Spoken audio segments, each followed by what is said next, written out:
आज आपण वाघे घेवड्याला जे पट्टे पट्टे असतात त्यामुळं रेषा रेषा असतात बघा असे, त्यामुळे त्याला वाघासारखे वाघे घेवडे म्हणतात. हे बघा असे खाली हे वाघे घेवडे.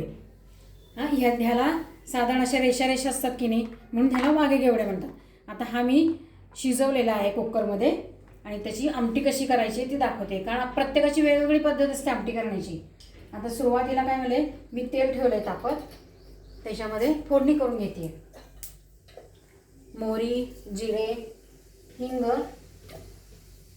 आणि हळद हे आपलं फोडणीचं साहित्य झालं. आता त्याच्यामध्ये मी काय करते, कांदा चिरलेला आहे बारीक, मोहरी तडतडली, कांदा चिरलेला आहे तो घालून घेते.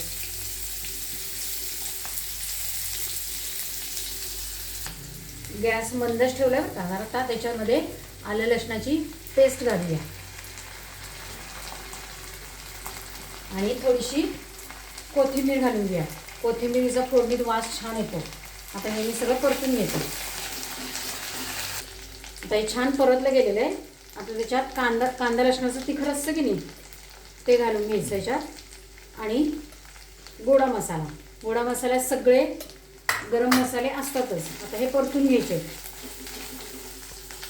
याच्यातच मी मीठ घालून घेतलेलं आहे, चवीपुरतं तुम्हाला हवं तेवढं मीठ घालून घ्या.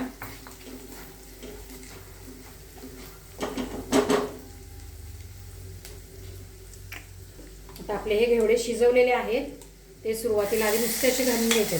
पाणी नंतर ओतायचं आहे, ह्यातलं पाणी वाया घालवायचं नाही आहे.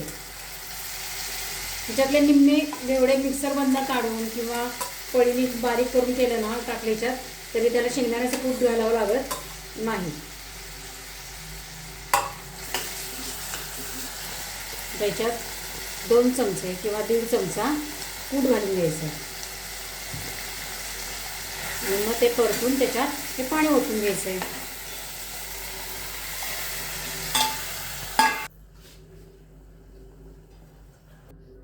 अशी आता आपल्या वाघ्या घेवड्याची आमटी तयार झालेली आहे. ह्याची घट्ट उसळ केली तरी छान लागते आणि खायची ती भाकरीवरून नाही तर पोळीवरून खायची. लाईक, शेअर आणि सबस्क्राईब करायचं.